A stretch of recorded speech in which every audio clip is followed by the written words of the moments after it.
Gute Unterhaltung bei SRF bei den Leuten wünscht aus der Region für die Region.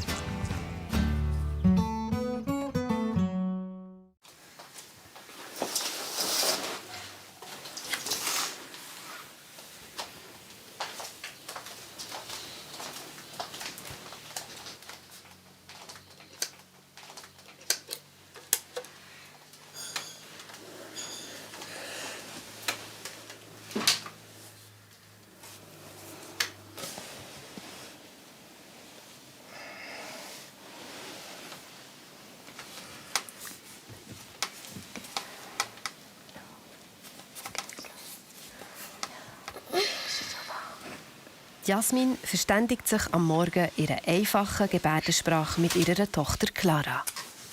Guten Morgen. Bis ganz.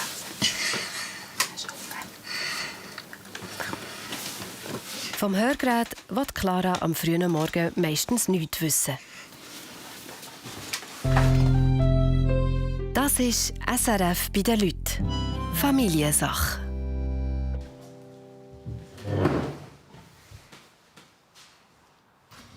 Ich tue ganz verschieden morgen das Hörgerät anlegen. Sie will aufstehen und dann legt sie direkt an. Kommt immer darauf an, was wir zwei kommunizieren, sobald es meine Gebärden nicht mehr langen.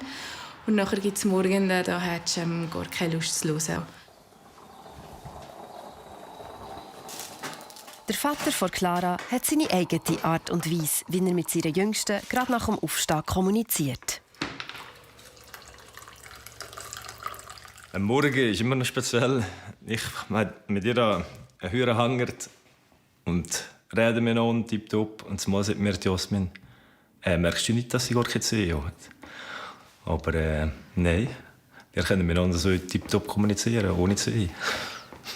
Ja, sie tut Lippen lesen und ich merke das nicht. Sie gibt mir eine Antwort auf meine Fragen. Der Mario ist der Erste, der am Morgen aus dem Haus muss. Ciao zusammen, kannst arbeiten? Tschüss, ciao. Er arbeitet als Mechaniker bei den Aletschbahnen im Nachbarsdorf.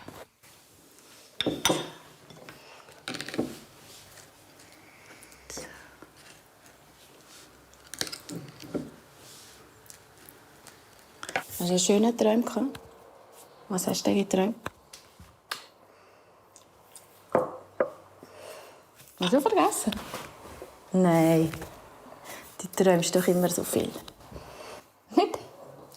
Also kommuniziert ihr, aber eben, es ist so ein bisschen ein kleiner Hänger. Also wenn es intensiv wird, aber dann müsst ihr die Ziele erreichen. Die Gebärden selber habe ich gelernt vom Schweizerischen Gehörlosenbund. Die sind am Anfang zu uns heimgekommen, für so einen Anfängerkurs zu machen. Und nachher habe ich mir die Hauptgebärden einfach selber beigebracht. Clara hat 3 Geschwister, einen Bruder und die beiden grösseren Schwestern Serafina und Rael. Auch sie verständigen sich problemlos. Hast du schon fertig gegessen? Eigentlich sehr gut, so halt normal. Wenn es jetzt durchkehrt, wegen der Zehe können wir eigentlich normal reden. Okay. Gehst du Zähne putzen? Willst du die Zähne anlegen? Ja, dann gehst du holen. CI bedeutet Cochlea-Implantat. Das sind Hörgeräte mit einem Mikrofon, einem Sprachprozessor und einer Elektrode, die direkt im Innenohr implantiert ist. Mit diesen Hörgeräten können auch Menschen, die praktisch taub sind, lernen zu hören. Guten Morgen. Ist gut. Bist du schön da heute? Guten Morgen, Charlie. Gut geschlafen? Ja. Hast du morgen gerne die Zähne oder nicht? Nicht so gerne. Warum hast du morgen nicht so gerne an? Weil ich lüge. Keine Ahnung, hast du Rühe, gell? Ja. Letztes Mal hast du vergessen, die Zähne anzulegen für den Schule, gell? So gerne bist du morgen ohne Zähne, dass du Bord aus bist und erst vorne gemerkt hast, dass du keine Zähne hast, gell? Ja, du bist schneller, mehr kannst du erreichen. Weil in der Schule ist nicht so gäbig, oder? Schon, gell? Mit den Freunden ist es besser, wenn du sie hast, oder? Was ist besser? Wenn du sie mit den Freunden anlegst. Okay. Das verstehst du ja nicht, gell? Also wie die Clara effektiv mit diesen Geräten kehrt, weiss ich nicht. Also ich habe selber schon so Simulationen gekehrt. Das klingt ja sehr elektronisch oder computerhaft, Mickey Mouse-haft sagen sehr viele Leute, die das erklären können, die erst nachher das Ziffer können. Aber Clara selber kann mir ja nicht sagen, weil sie kennt ja das auch nicht, wie es ist, normal zu kehren. So, okay. Bis zum Mittag. Tschüss, hab's es gut. Mach's gut. Tschüss, gehen wir nachher noch. Der Bus fährt. Wie meinst du? Der Zug, ja, ich vergesse immer. Ciao, ciao. Ciao. Tschüss.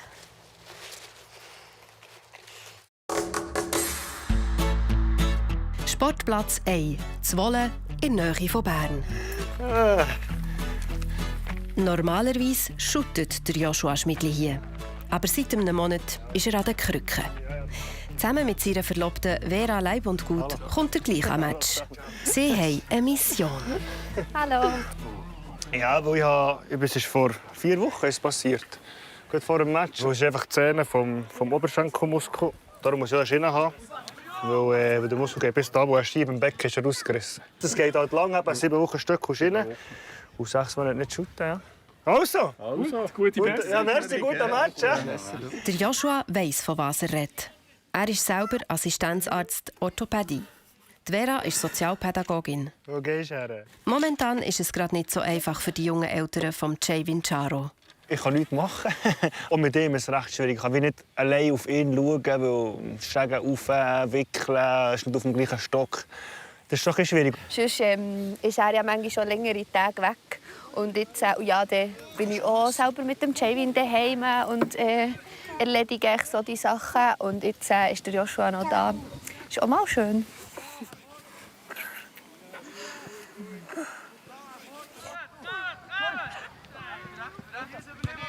Oh, jetzt komm.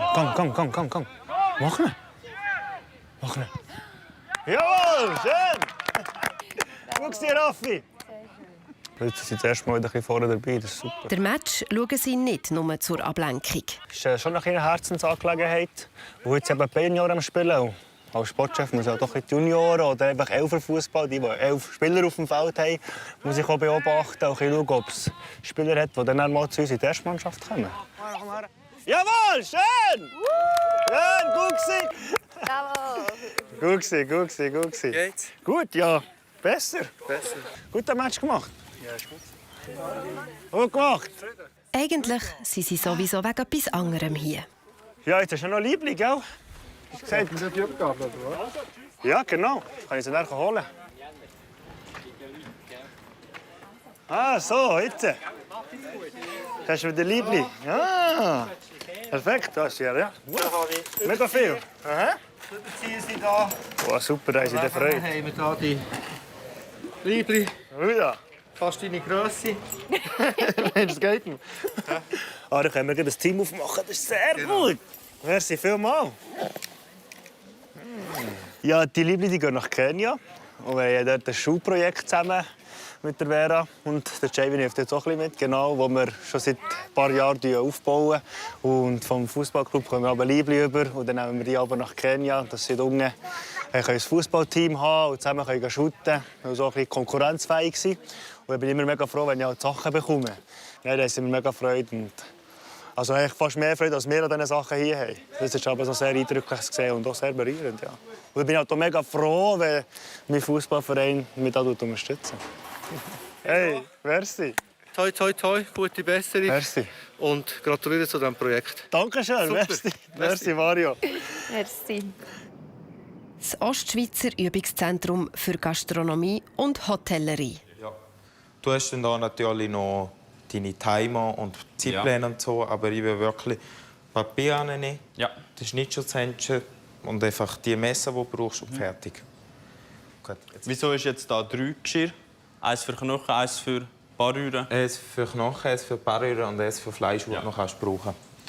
Jetzt brauchen wir noch schnell ein Blech. Ich hoffe, dass mir der Markus heute ein bisschen zeigen kann, wie er vor allem an der WorldSkills seinen Arbeitsposten eingerichtet hat. Und der Markus hat noch 2 Lehre als Metzger gemacht und jetzt haben wir heute ein bisschen Fleisch. Fleisch miteinander auseinandernehmen. Und da kann ich sicher sehr, sehr viel davon profitieren und das nachher hoffentlich am Wettbewerb auch so umsetzen. Der Pascal Arnold ist gerade mal 20 und will der beste Nachwuchskoch von Europa werden. Er kann an den Euroskills in Dänemark mitmachen. Das ist ein internationaler Berufswettbewerb. Die Euroskills in der Küche sind dieses Jahr öffentlich ausgeschrieben worden. Ich habe mir das Ziel gesetzt und gebe jetzt einfach alles, dass ich das Ziel erreiche. Du kannst hier zuerst einmal all das Fett wegschneiden, weil es böckelt dann extrem. Ja. Dann ist es cool beim Lamm, wenn du die ganze Haut hier wegnimmst. Ja. Weil die kann auch machen, dass es nach Lamm stinkt dort. Es ist ein weiter Weg bis zum Wettbewerb. Gestandene Profis wie der Markus helfen einem jungen Urner dabei. Wir sind eine grosse Familie der SwissSkills und dort hat man natürlich gerne das Wissen teilen den neuen Kandidaten. Der Dani Inauen ist schon lange dabei und überwacht heute das Training von Pascal. Salut. Hoi, Markus. Hey, Dani. Hoi. Ja, schön hat es geklappt dort. Schön bestehen. Jetzt würde ich an der WM würdest du ganz rausnehmen oder würdest du einzeln rausnehmen? Ich würde es einzeln rausnehmen. Und was ich ein bisschen schauen würde, ist, du bist jetzt so der Metzger, du bist keine Überzeugung dran. Und wenn er das gleich macht, dann könntest du einfach sagen, ja, er ist unsicher, oder? Quasi. Er ist da am Ammerhack. Also ich würde sagen, das ist nicht. Du musst fast langsamer und kontrollierter machen. Gut, du musst einfach schauen, dass du mehr zeigst, was kannst du in diesem Rahmen. Also mehr vorführen. Okay. Der Vorgänger zeigt dem Nachfolger, wie es geht. Das finde ich nicht so gut ist. Und ich habe das Gefühl, die sind alle ein bisschen aus dem gleichen Holz geschnitzt. Das sind alles gute Fachleute, aber auch ein bisschen mit Wettkämpfen gehen. Dann kehrst du die ganze Geschichte. Gehst hier oben durch. Ja, ist bei jedem Tier. Ist Kuh, von der Kuh zum Elefant, zum Giraffe, zum Moos ist immer das gleiche Stock. Vom Zuschauen allein lernt man es nicht. Jetzt ist der Pascal dran. Also, jetzt zuerst mal ein bisschen das Fett wegschneiden, oder? Die Haut und Fett. Aber da ist jetzt schon einer, oder? Ja. Da aber alles. Da, nur da oben durch, weil da kannst du jetzt schon da kann man zwischen schon Unterspelten und Hauft haben. Er muss damit rechnen, dass wenn er etwas macht, dass vielleicht 3, 4 Experten umeinander stehen und beim Kollegen aus einem anderen Land vielleicht in der gleichen Arbeit niemand. Und an das muss er sich gewöhnen. Ja, warte. Ja, bis so zu dem Ding kommst du jetzt, oder? Da ist ja dann gesehen, ein Stückchen. Jetzt kannst du hier gerade abschneiden. Also weißt du, so. Was er hier üben kann, hat er in der Kochlehre nicht gelernt. Jetzt von dieser Seite? Nur von der anderen Seite. Also er macht es sehr gut für das erste Mal. Wir merken nur, dass da merkst du, wenn du das noch nie gemacht hast, du kehrst das Fleisch immer wieder, schaust so wieder von der anderen Seite an und so. Und wenn du es halt mehr machst, dann machst du es. Ist ja immer das Gleiche in dem Sinn. Machst es routiniert, kehrst es, machst es auch wieder routiniert. Und das Fleisch da wegschneiden. Das Fleisch, das ist zu viel. Ja. Und das ist wirklich nicht nur unnötige Schritte machen, oder? Sehr gut. Er ist sehr fest ins Detail gegangen mit den verschiedenen Stücken. Das habe ich so vor allem einfach vom Rind gekannt und auch nur in der Theorie noch nie so wirklich praktisch gesehen.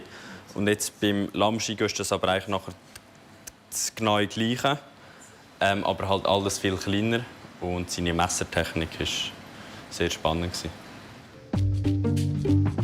Die kleine Clara Burgener muss mit dem Zug in die Primarschule. Die ist im Nachbardorf von Lax, zu Fiesch. Ich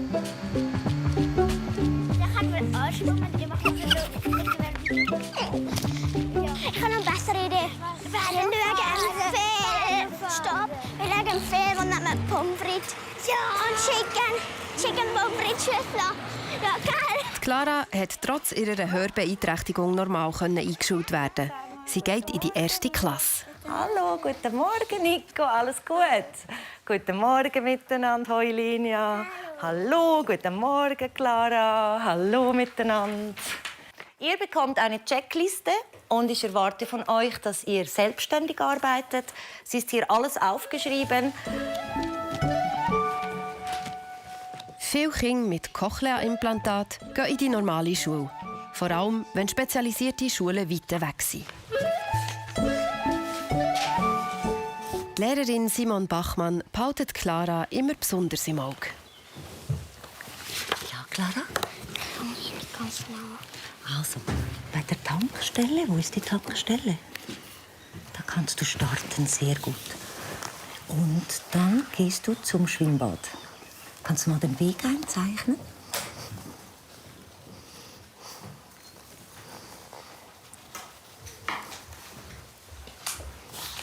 Perfekt.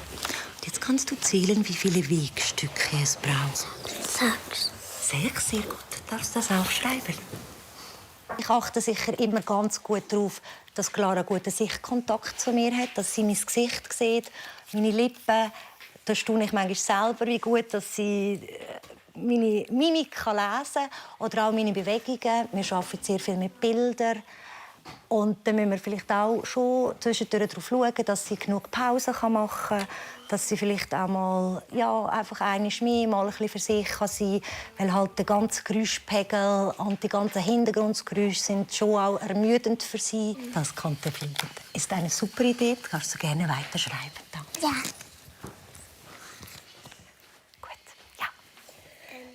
Die grösste Unterstützung ist wahrscheinlich das Gerät dort, unsere FM-Anlage. Das ist dort Funk übertragen an Clara und sie mit ihren Hörgeräten kann mich dann so besser verstehen.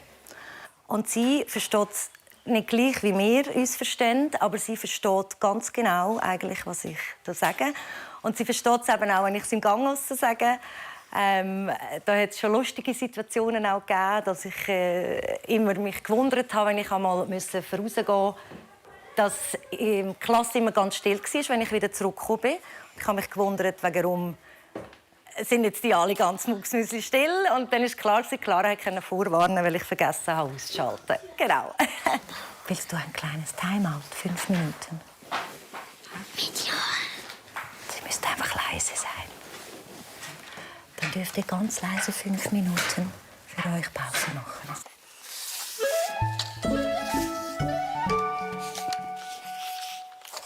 Der Clara, ihr Hirn, muss ständig Höreindrücke filtern. Das braucht viel Kraft. Also ich fühle mich sehr gut. Aber wenn es Leute ist, dann finde ich es nicht so gut. Also es ist anstrengend und ein bisschen mühsam. Guten Morgen. Guten Morgen. Clara, du kannst. Einmal in der Woche kommt die Audiopädagogin in die Schule und arbeitet mit der Clara 1:1. Ja, geht's. Genau. Und jetzt möchte ich mit dir etwas Hörtraining machen. Ich stelle noch die Uhr, also 8 Minuten ungefähr. Ist gut? Gut. Jetzt, du darfst das Buch anschauen. Und ich sage dir Sätze und du zeigst mir. Gefährliche Haie schauen meist grimmig drein. Doch 4 sind recht freundlich. Wo mögen sie sein?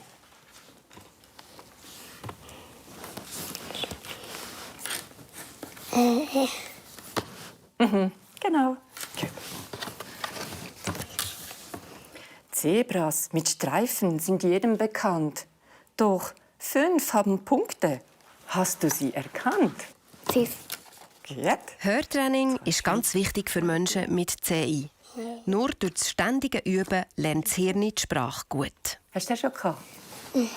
Ein Kind, das CIs hat, eine Hörhilfe hat, gehört anders. Das ist nicht so wie bei mir, wo, wenn ich Brille anlege, sehe ich direkt klar. Und darum ist die Schwierigkeit im Klassenzimmer, wenn Störlärm sind und Nebengeräusche, ist das sehr, sehr anstrengend für sie, Sprache zu hören und zu verstehen. Und darum ist sie beständig daran, zu hören, was gesagt wird. Und nachher habe ich es richtig verstanden, habe ich es falsch verstanden. Sie müssen das wie verarbeiten. Du darfst fragen. Bin ich ein Tier? Nein. Bin ich ein Mensch? Nein. Bin ich ein Gegenstand? Ja, du bist ein Gegenstand. Die Clara hat ihr Implantat zum Hören schon als Baby bekommen. Seitdem hat sie viel üben. Das Bett? Nein. Bin ich... Es ist eher etwas... Es ist kein Nebel. Nein. Schau jetzt. Eine Pflanze? Nein, jetzt ist der gerade fertig. Du bist etwas, was Mama braucht für die Pflanzen. Gießkanne? Ja, genau. Ein Pschitter. Genau. Eine grüne Gießkanne. Also. Dann komme ich gerade mit dir. Gell? Gehen wir gerade zurück. Ist gut? Ja, schau da. Beim Joshua und der Vera heisst es jetzt packen. Schon morgen geht's auf Kenia. Hast du es geschafft? Ja, Ein bisschen schwer, hä? es geht. Ist okay. Kann nicht helfen, sorry. Ist okay. Kenia, das ist kein Zufall. Mein Vater ist von Kenia. Ja, und ich bin mit meiner Mutter jedes Jahr immer nach Kenia gegangen, um meine Familie zu besuchen. Und so konnte ich eine Verbindung zu Kenia aufbauen. Über die mittlerweile fast 30 Jahre, genau. Und jetzt ist es mega schön, dass auch die Vera mit mir mitkommt. Genau, und wir so das Projekt zusammen machen können. Oder 23 wird der. Willst du mir einen Haufen geben? Ja. Das Projekt ist die Harrison Primary School, eine Schule im armen Viertel von Mombasa. Seit 8 Jahren setzt er sich dafür ein, dass auch dort die Kinder eine Chance auf Bildung haben. Darum gehen sie regelmässig auf Ostafrika. Er war schon in Kenia. Ich bin gespannt, wie er auch reagiert, wenn er wieder dort ist. Weil, als wir das letzte Mal waren, ist es ihm mega gut gegangen. Ja, er hat sich eigentlich wieder heim gefühlt. Das ist ja für uns auch die Heimat, die zweite Heimat. Und so hat er das jetzt auch kennengelernt. Er ist mega auf die Leute zugegangen. Und jetzt haben wir gesehen vorhin, ja, er will uns helfen packen. Und am liebsten im Koffer mitfliegen, aber das geht nicht. Ja, perfekt. Perfekt. Im Moment haben wir echt das grösste Projekt von diesem Jahr, das wir machen. Wir bauen einen neuen Kindergarten. Und den haben wir jetzt vor 2 Monaten, ungefähr 2 Monate, haben wir den bauen.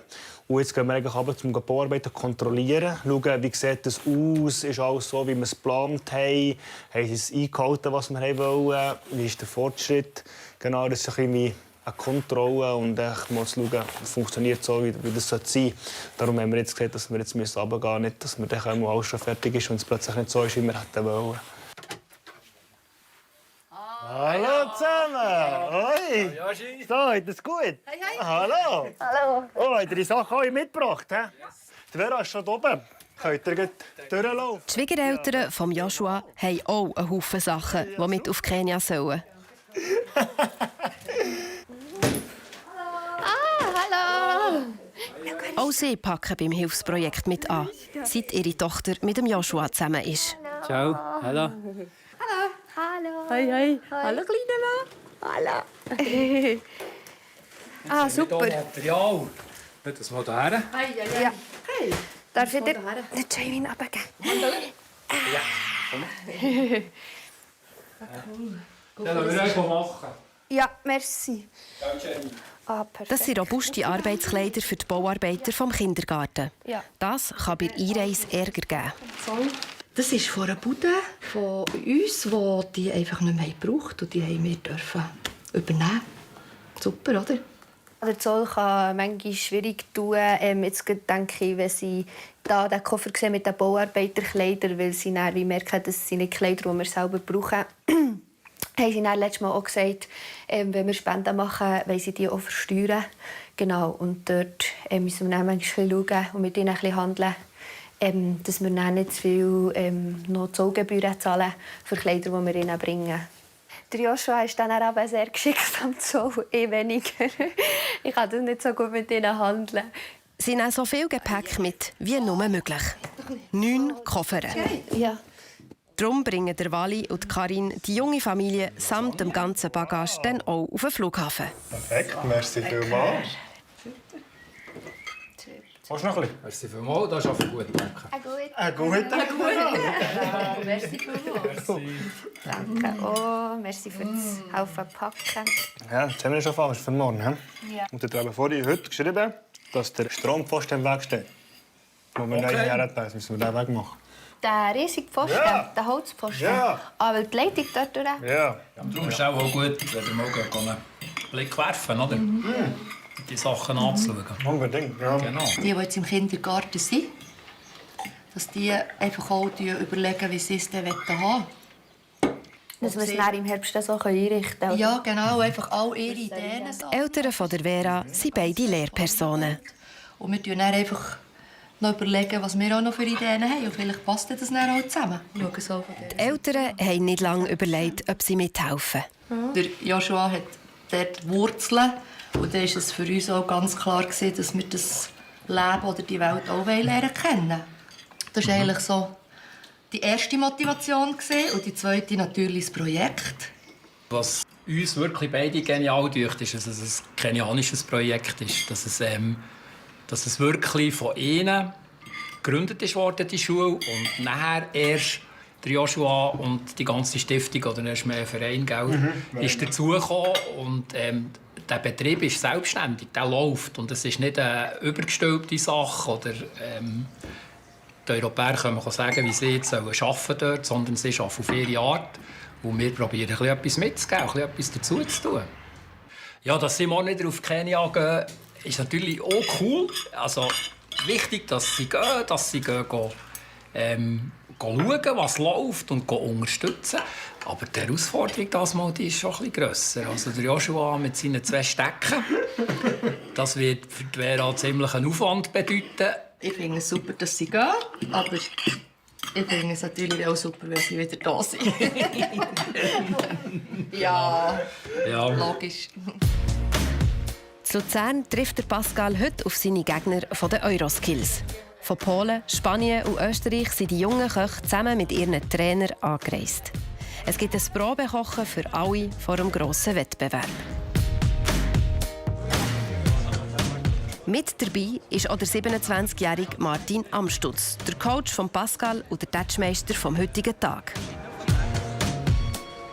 Es geht an der Reus auf den Merit. Uns geht es darum, Freundschaften auch zu knüpfen, über alles zu sehen. Es ist nicht Gegner, sondern wir sind eine ganze Familie, eine Euroskills-Familie. Und darum ist es immer schön, wenn wir mit Freunden Zeit verbringen. Die Zeit wird aber auch sinnvoll genutzt. Eure Aufgabe. Ich gebe euch Geld. Mit dem müsst ihr Esswaren für ein 4-Gang-Menü für 20 Personen posten. For 4 courses and 20 people. 30. 30 Franken? Yes. Das lange kaum. Buy together, not the products? Yes. 120 Franken und 45 Minuten Zeit. Be a very regional fish. Ein Fisch aus der Region.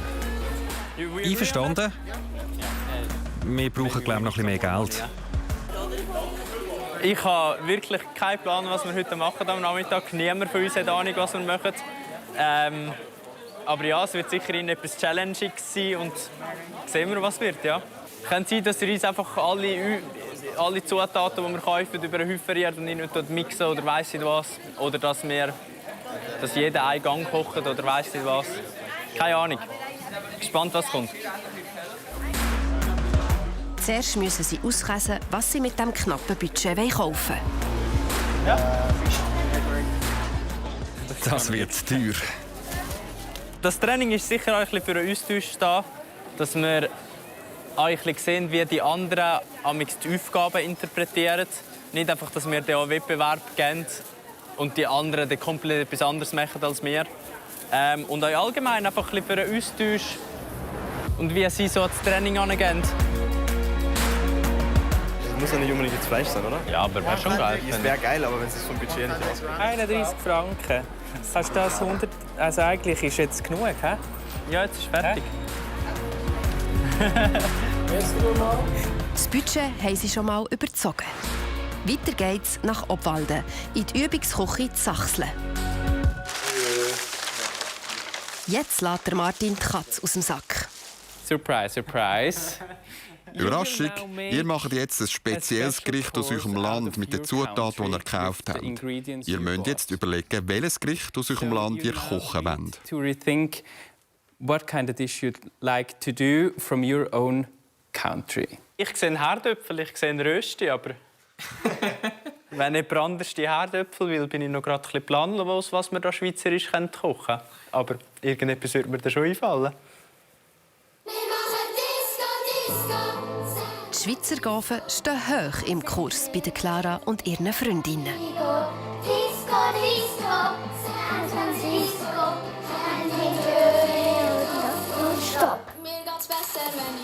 Dass die gehörlose Clara singt und tanzt, ist alles andere als selbstverständlich. Und nur dank ihrem Cochlea-Implantat möglich.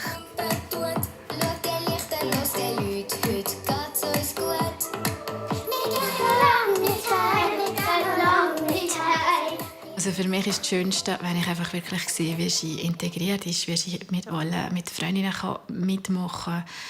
Für mich ist es auch richtig schön, wenn ich sehe, wie sie singt und sogar sie singt und sie tanzt und sie spielt. Und dann schaue ich sie an und dann denke ich, ja, du bist gehörlos, du hörst kein Wort und du hast doch so Freude an der Musik und am Leben einfach, ja. Und das wäre alles ohne sie nicht möglich. Und da bin ich eigentlich jeden Tag sehr dankbar um das.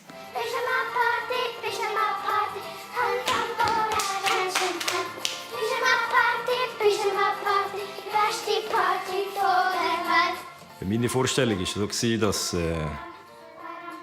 meine Tochter mich als Papa nicht versteht oder ich mit ihr nicht kommunizieren kann. Oder auch, dass sie nie Musik hören kann. Durch die Grad vergisst man, dass sie gehörlos ist. Weil sie macht überall mit, sie ist fröhlich, sie kommuniziert normal wie jeder andere Mensch.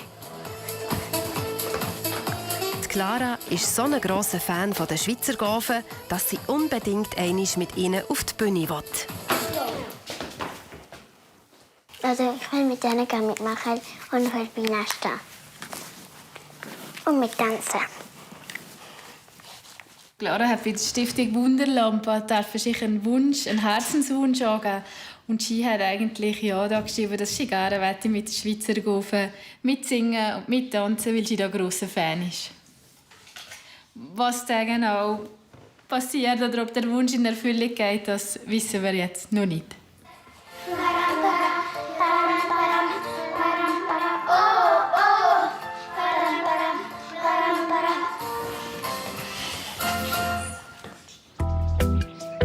Sachseln beim Kochtraining für die Euroskills geht es um das Aufteilen der Lebensmittel.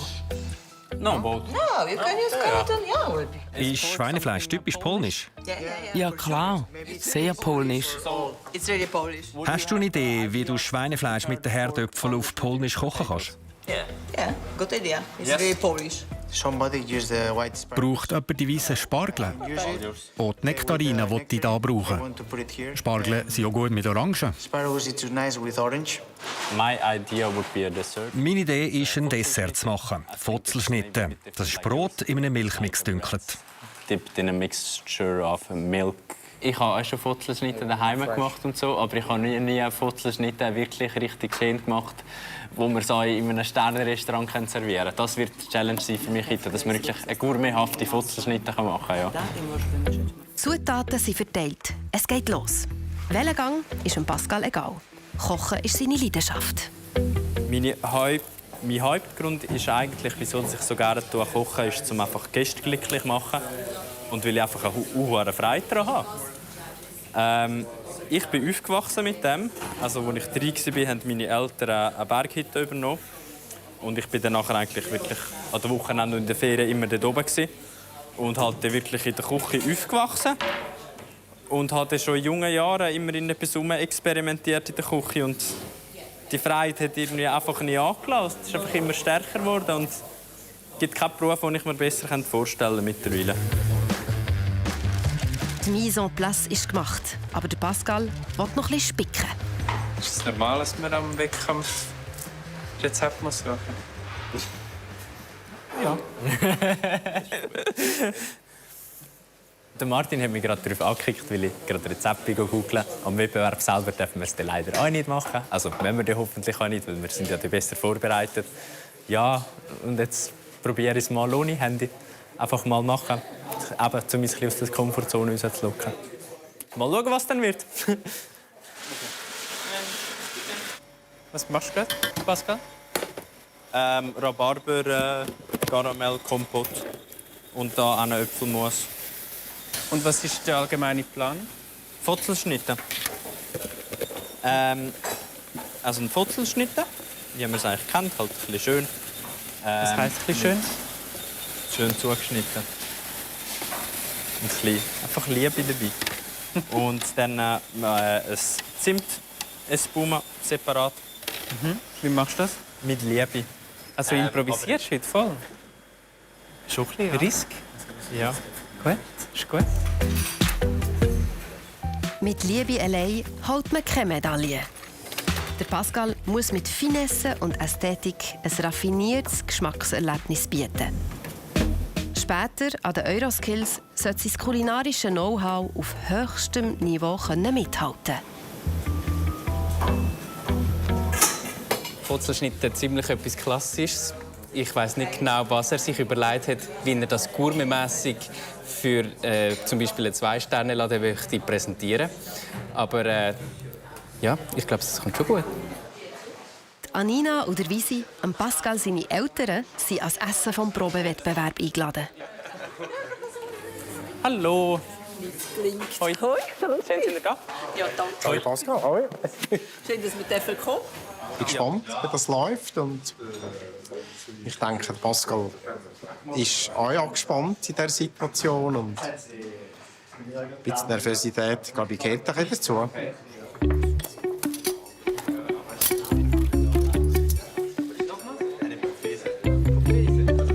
Ich weiss nicht, ob der Pascal die Fotzelschnitte von daheim in Erinnerung hat. Ich glaube es eigentlich eher nein. Aber bin ich echt nicht sicher. Ich finde die Idee vom Teller sieht cool aus. Das ist jetzt eben vielleicht das, dass man kein Rezept ist googeln. Weil zum Beispiel hier sieht man den Rahm. Da habe ich einfach etwas zusammengerührt, aber es ist überhaupt nicht schön aus dem Rahmenbläser rausgekommen. Oder dass die einen nicht so schön geschnitten sind. Das sind so einfach die kleinen Sachen, die mich ein bisschen stören daran. Rein vom Aussehen her, wir haben definitiv noch Potenzial. Ja, absolut. Ein bisschen zu arbeiten. Ja. Aber ich würde auch sagen, wir probieren doch einmal.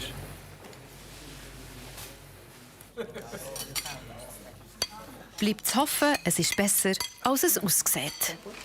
Ich finde es fein. Geschmack trifft es für mich. Nicht süß, schön ein bisschen Säure. Der Rahm liegt, auch wenn er jetzt vielleicht ein bisschen zu fest war, wie du meinst. Aber da tun wir uns noch ein Grundrezept für einen Espuma. So, wir haben ein paar Sachen zum Üben. Ja, aber sonst würde es ja langweilig werden. Und das wollen wir ja nicht. Definitiv.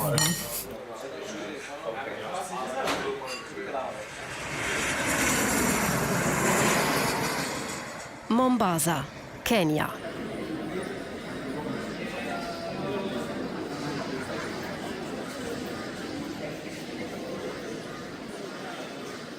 Nach 17 Stunden Flug endlich angekommen, in der zweiten Heimat der jungen Familie.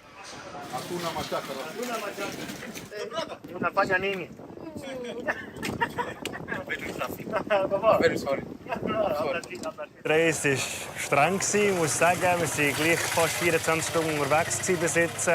Aber es ist alles super gegangen. Wir sind froh, sind wir da. Und das Gepäck ist auch alles da. Keine Probleme am Zoll. Von dem her alles glatt gelaufen. Ja, es ist wirklich schön, da zu sein. Wir freuen uns jetzt mega, alle zu sehen.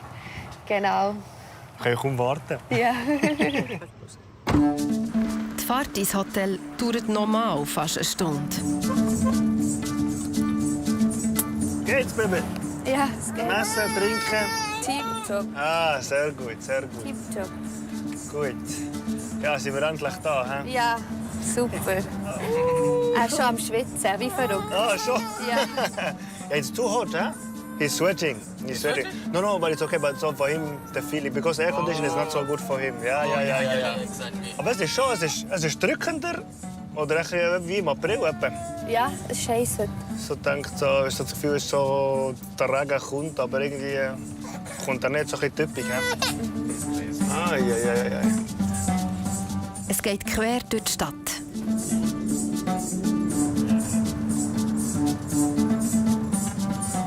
Das Hotel liegt im Norden von Mombasa, am Bamburi Beach.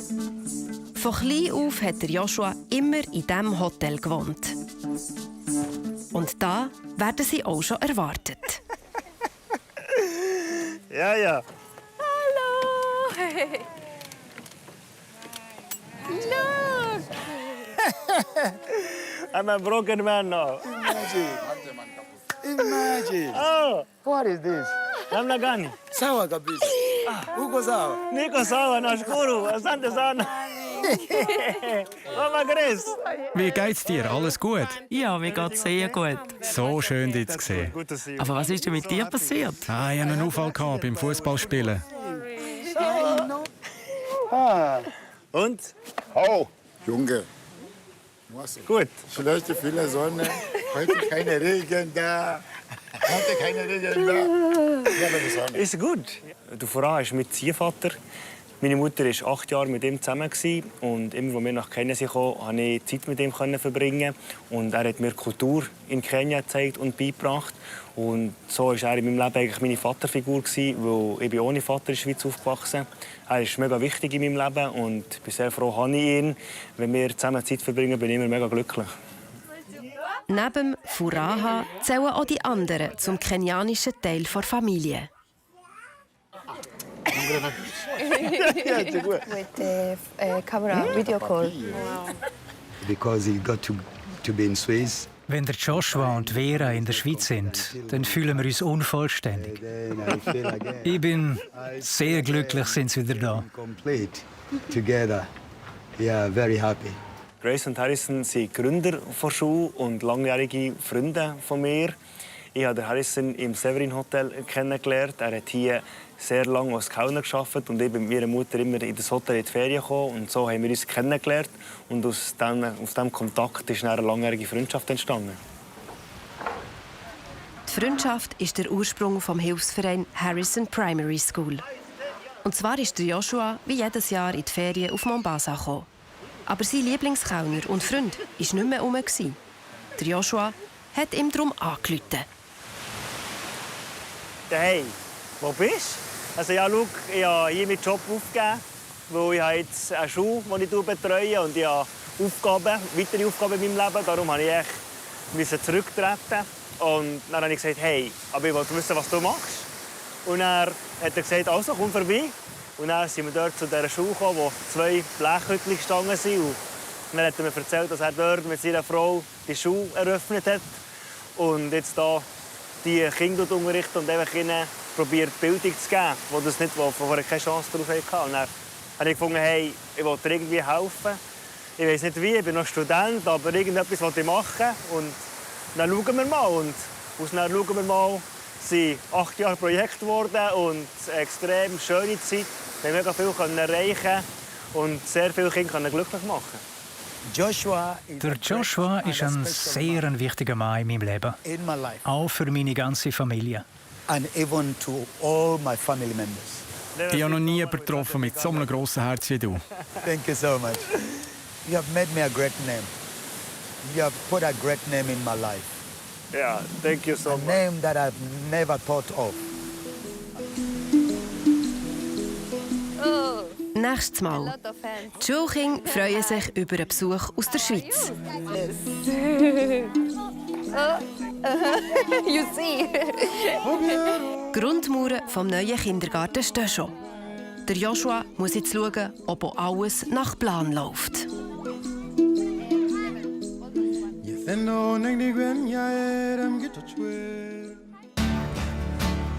SRF bei den Leuten ist Ihnen präsentiert worden von «Aus der Region für die Region».